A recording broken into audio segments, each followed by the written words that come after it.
ఓం శ్రీ మాత్రే నమః. అందరికీ నమస్కారం అండి. పంచమాధవ దివ్యక్షేత్రాలలో ఒకటైన పిఠాపురంలో ఉన్నటువంటి కుంతి మాధవ క్షేత్రానికి వచ్చాము. ఈ పిఠాపురంలో ముఖ్యంగా చూడవలసిన పుణ్యక్షేత్రాల్లో ఈ కుంతి మాధవ క్షేత్రం ఒకటి. పిఠాపురం గయుని శరీరం మీద ఆ త్రిమూర్తులు 7 రోజుల పాటు యజ్ఞం చేసిన పుణ్యక్షేత్రం ఈ పిఠాపురమే. సతీదేవి శరీర భాగం పడి 10వ శక్తిపీఠమైన పురోహితిక అమ్మవారుగా వెలిసిన దివ్యక్షేత్రం ఈ పిఠాపురం. శ్రీపాద వల్లభుడు దత్తుడు పుట్టి పెరిగిన ఊరు ఈ పిఠాపురము. అలాగే పంచమాధవ దివ్యక్షేత్రంగా వెలుగొందిన పుణ్యక్షేత్రము ఈ పిఠాపురమే. పిఠాపురం అంటే ఒకప్పుడు రాజులు పరిపాలించిన ఊరు ఇది. మన దేశంలో వైష్ణవ ఆలయాలకి కొదవే లేదు. ఈ పంచమాధవ క్షేత్రాలు ఇంద్రుడు ఏకకాలంలో స్థాపించాడని చెప్తారు. ఇంద్రుడు బ్రహ్మహత్య పాతకం నుంచి విముక్తి పొందేందుకు స్థాపించాడని పురాణాలు చెప్తున్నాయి. వేదవ్యాస మహర్షి వారు పిఠాపురంలోని కుకుటేశ్వర స్వామిని దర్శించుకోవడానికి ఇక్కడికి వచ్చి దర్శనం పూర్తి అయిన తరువాత ఈ కుంతి మాధవ ఆలయానికి వచ్చి తన దివ్య దృష్టితో ఈ ఆలయం ఇంద్రుడు నిర్మించినట్లు తెలుసుకున్నారట. ఈ ఆలయ ప్రాంగణం చాలా విశాలంగా ఉంటుంది. ఈ ఆలయానికి కుంతి మాధవ స్వామి అని పేరు ఎలా వచ్చిందో ఈ ఆలయ చరిత్ర తెలుసుకుందాము. చిత్రకేతు అనే గంధర్వుడు విష్ణువు యొక్క గొప్ప భక్తుడు. ఆదిశేషుడు స్వయంగా ఆధ్యాత్మిక సత్యాలను బోధించేవాడు. ఆదిశేషుడు అతనికి చుట్టూ ఎగరటానికి ఒక విమానాన్ని బహుమతిగా కూడా ఇచ్చాడట.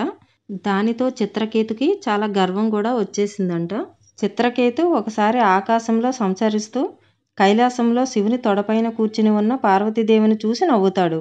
అప్పుడు పార్వతీదేవికి కోపం వచ్చి నీవు మరుజన్మలో రాక్షసుడిగా పుడతావు అని ఆ గంధర్వుణ్ణి శపించారు. ఆ శాపం కారణంగా గంధర్వుడు వృత్తాసురుడు అనే రాక్షసునిగా జన్మిస్తాడు. వృత్తాసురుడు కఠోరమైన తపస్సు చేసి భగవంతుని నుండి వరం పొందాడు. ఆ వరం ఏమిటంటే ఏ ఆయుధం వలన కానీ చెక్కతో కానీ లోహంతో కానీ తనకు చావు ఉండకూడదని, అలాగే తడిగా లేదా పొడిగా ఉన్న అతనికి మరణం సంభవించకుండా వరం పొందాడు. తర్వాత దేవతలని హింసించడం మొదలుపెట్టాడు. ఇంద్రునిని ఓడించి తన పదవిని కూడా దక్కించుకుంటాడు. ఇంద్రుడు తన పదవిని తిరిగి పొందడం కోసం దధీచి ఋషిని వేడుకుంటాడు. అప్పుడు దధీచి ఎముకల నుండి వజ్రాయువు అనే ఆయుధాన్ని సృష్టించాడు. అలాగే తడిగా పొడిగా లేని సముద్రపు నురిగిని ఉపయోగించి ఇంద్రుడు వృత్తాసురుణ్ణి చంపి ఇంద్రలోక పదవిని తిరిగి దక్కించుకుంటాడు. వృత్తాసురుడు రాక్షసుడే అయినప్పటికీ బ్రాహ్మణుడు కావడం వలన ఆ పాపం పోగొట్టుకోవడం కోసం ఇంద్రుడు వేర్వేరు ప్రాంతాలలో పంచమాధవ పేరుతో 5 విష్ణు విగ్రహాలను ప్రతిష్ఠించాడు.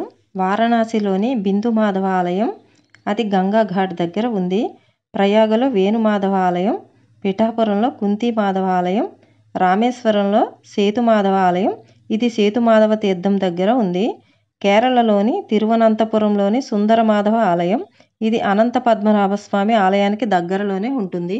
తరువాత ద్వాపర యుగంలో పాండవులు రాజ్యం నుండి బహిష్కరించబడి వనవాసం చేస్తున్న సమయంలో పాండవుల తల్లి కుంతీదేవి ఇక్కడ విష్ణువు కోసం ప్రార్థించగా భగవంతుడు ప్రత్యక్షమై కుంతీదేవిని ఆశీర్వదించారంట.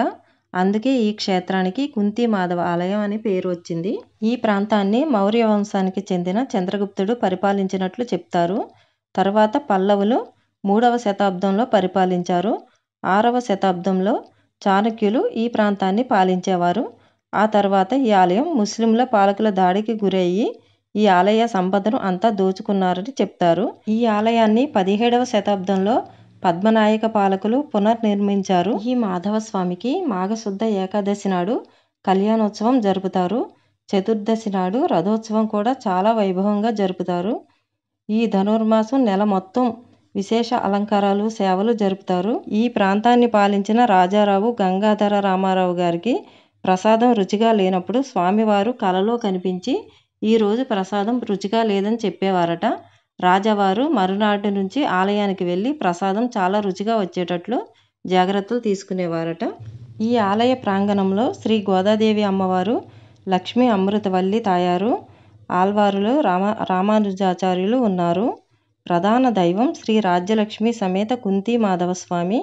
కుంతి మాధవుడి పట్టపురాణి రాజ్యలక్ష్మి అమ్మవారు. ఈవిడికి ప్రతి శుక్రవారం విశేష పూజలు నిర్వహిస్తారు. ధనుర్మాసంలో రాజుల కాలం నాటి పిఠాపురం రాజావారు ఇచ్చిన బంగారంతో అలంకరణ చేస్తారు.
పంచమాధవ క్షేత్రాన్ని దర్శించుకుని కాకినాడ విశాఖపట్నం బైపాస్ రోడ్డు పక్కనే ఉన్న గోపాల్ బాబా ఆశ్రమానికి వెళ్తున్నాము.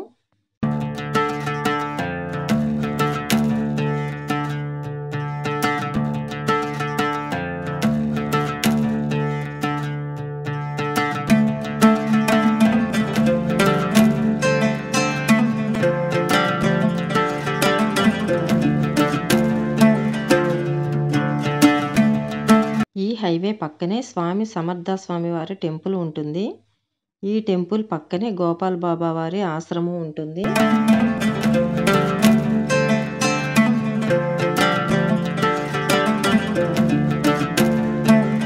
ఈ ఆశ్రమంలో 3 రోజుల పాటు శ్రీ మహారుద్ర సహిత శత చండీ మహాయాగం నిర్వహిస్తున్నారు.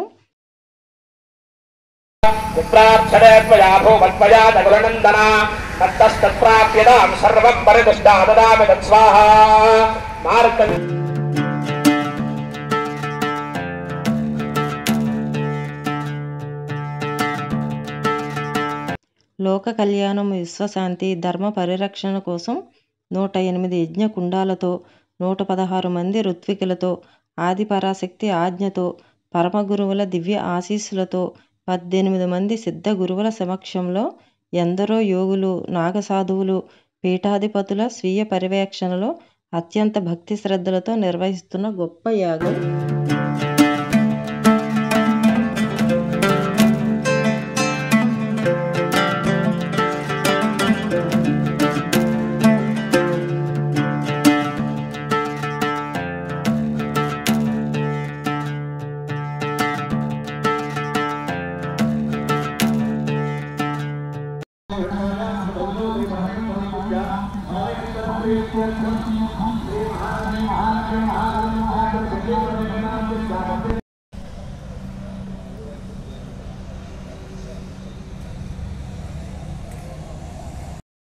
ఈ గోపాల్ బాబా ఆశ్రమంలో తిరుగుతుంటే చాలా ఆహ్లాదంగా అనిపిస్తుంది. ఇక్కడ ప్రతిరోజు అన్నదాన కార్యక్రమం ఉంటుంది.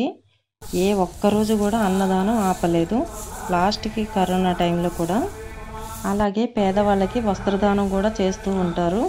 పేద విద్యార్థులకి ఉచిత విద్యా పాఠశాల కూడా ఉంది. పేద విద్యార్థులకి పాఠ్యపుస్తకాలు, బట్టలు ఇచ్చి టిఫిన్, భోజనం, స్నాక్స్ అన్నీ పెడతారు. ఈ బాబా వారికి అతీత శక్తులు ఉన్నాయని నమ్ముతారు.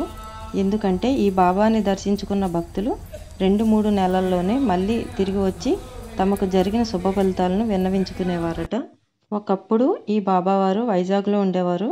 తర్వాత పిఠాపురం వచ్చి ఇక్కడ స్థలంలో ఆశ్రమం ఏర్పాటు చేసుకున్నారు. పుల్లెల గోపీచంద్, పివి సింధులకి ఈ బాబా వారంటే బాగా నమ్మకం. పుల్లెల గోపీచంద్ గారు 2004వ సంవత్సరం నుంచి ఇక్కడికి వచ్చి బాబా ఆశీస్సులు తీసుకునేవారంట. ఒలింపిక్ పోటీలకు ముందు ఆయన ఆశీస్సులు తీసుకుని క్రీడల్లో పార్టిసిపేట్ చేసేవారంట. 2012, 2016 ఒలింపిక్ పోటీలకు ముందు కూడా బాబా ఆశీస్సులు తీసుకుని విజయం సాధించారని ఆయనే చెప్పారు. గోపాల్ బాబాకి గోవులంటే చాలా ఇష్టం. ఇక్కడ పొద్దునుంచి చేసే సేవల్లో ముందుగా గోపూజ నుంచే స్టార్ట్ చేస్తారు. ఇక్కడ ప్రతి శ్రావణ మాసంలో శుక్రవారం రోజున సామూహిక వరలక్ష్మి వ్రతాలు నిర్వహించి ఆడబడుచులకి అందరికీ చీరలు, పసుపు కుంకుమలు, తాంబూలం ఇచ్చి సత్కరిస్తారు.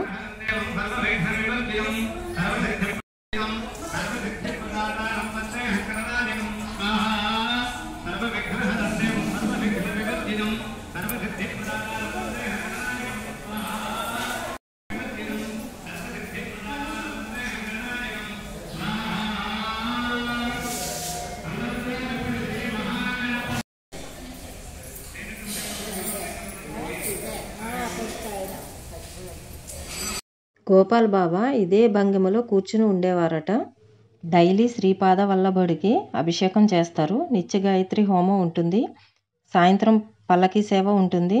ప్రతి శుద్ధ పంచమికి కూడా దత్తాత్రేయుడి బ్రహ్మముఖానికి ఋషి పూజ నిర్వహిస్తారు. సంతానం లేని వారికి సంతాన సౌభాగ్య వ్రతం చేస్తారు. పౌర్ణమికి సత్యనారాయణ స్వామి వ్రతాలు నిర్వహిస్తారు.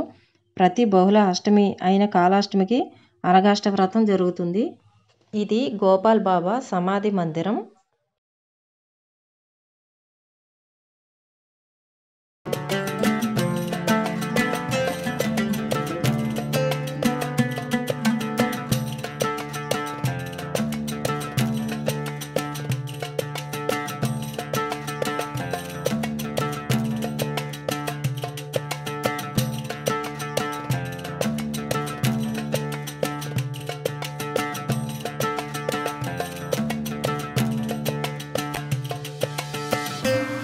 గోపాల్ బాబా జీవించి ఉన్నప్పుడు ఇక్కడే ఉండేవారు.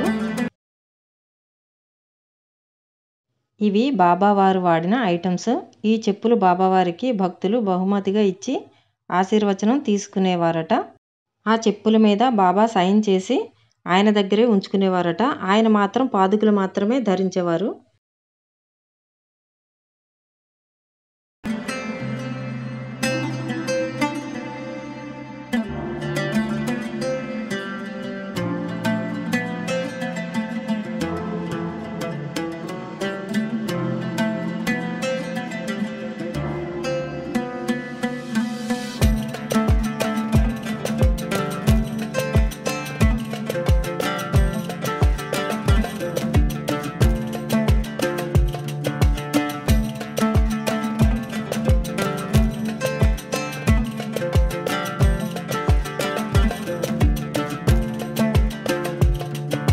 బాబా గారి విశ్రాంతి తీసుకునే మందిరం. ఈ పక్కన ఆయన సమాధి ఉంటుంది. ఇదే ఆయన సమాధి.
उपविष्टौ कथाश्चिच्चक्रतुर्वैश्यपार्थिवौ स्वाहा राजोवाच स्वाहा भगवन् स्वामहं प्रष्टुमिच्छाम्येकं वदस्वदत्स्वाहा दुःखाजन्मे मनसस्वदन्तागतदां विना मम त्वं कदराज्यस्य राज्याङ्गेष्वधेष्वपि स्वाहा ध्यानतोऽपि यथाज्ञस्य गवेदन्मुनिभक्तमा अयन्दनुकृतः पुत्रैर्दारैर्भृत्यैस्तथोऽधितः स्वाहा स्वदनेन च सञ्जक्तस्तेषु विवेकान्धस्य मूढता स्वाहा ऋषिरुवाच स्वाहा नानास्तु समस्तस्य जन्तोर्विषयगोचरे स्वाहा विषयश्च महाभागयाच देवं पृथक् पृथक् दिवान्धा प्राणनाङ्गे चित्रात्रावन्धास्तथा परे स्वाहा केतद्दिवा तथा रात्रौ स्वाहा कालरात्रिर्महारात्रिर्मोहरात्रिष्टदारुणा त्वं श्रीस्त्वमीश्वरे त्वं हरिस्त्वं बुद्धिर्बोधलक्षणा स्वाहा लज्जापुष्टिस्तथा दुष्टिस्त्वं शान्तिः क्षान्तिरेव च खड्गिनी शूलिनी घोराकदिनी चक्रिणी तथा स्वाहा शङ्खिनी दापिनी बाणभुषुण्डी परिकायुधा सौम्या सौम्यतरा शेष सौम्येभ्यस्त्वतिसुन्दरी स्वाहा परापराणां परमात्मदेव परमेश्वरी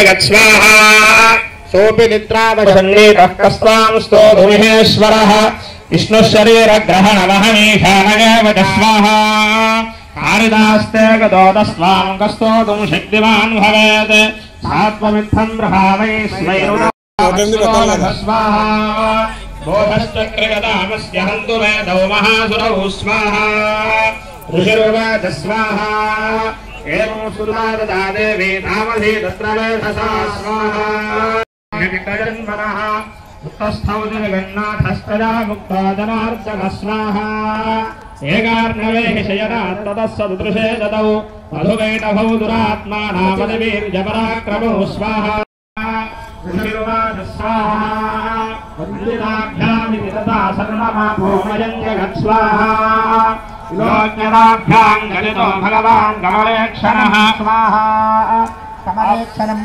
आवान्देन यत्रोर्विसलिलेन परिप्लुता स्वाहा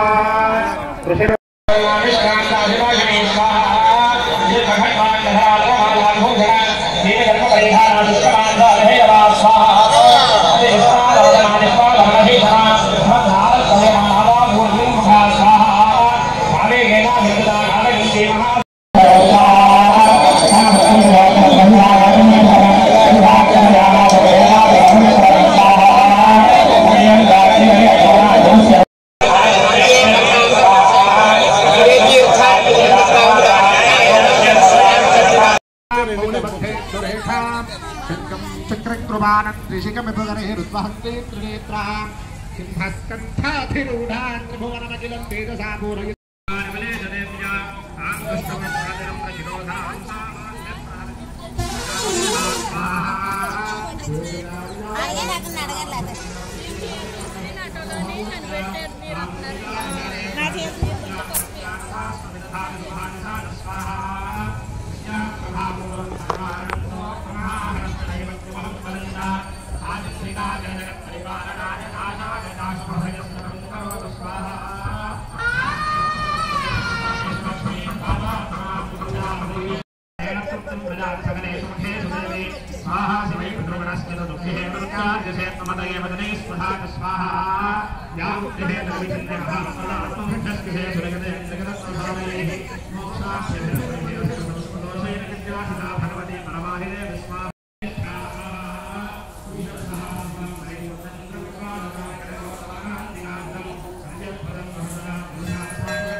ఇక్కడ షిరిడి సాయిబాబా దగ్గర ఉన్నట్టే ధుని ఉంటుంది.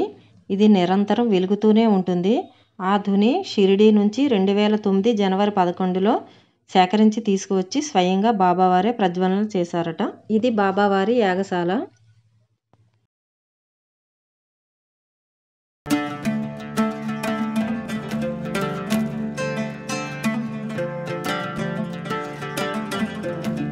ఇక్కడ రోజు అన్నప్రసాదం ఉంటుంది.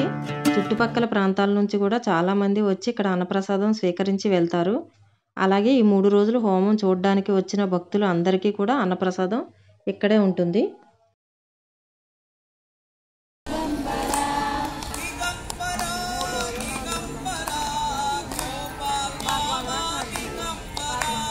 దిగంబరా